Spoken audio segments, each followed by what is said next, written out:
আচ্ছা, লাইফটা এত কমপ্লিকেটেড কেন বলেন? কারণ হুমায়ুন আহমেদ বলেছেন, শত শত প্রাপ্তি অপ্রাপ্তি নিয়ে ক্ষণিকের এ জীবন, এত মায়া করলে চলবে না। সব থেকে প্রিয় জিনিসটাকেও ছুঁড়ে ফেলার সাহস থাকতে হবে।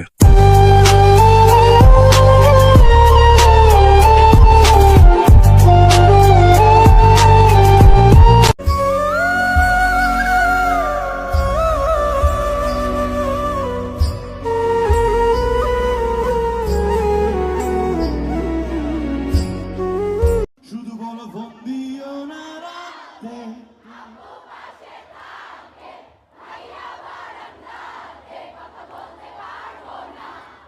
আমার কানে আসে সবই,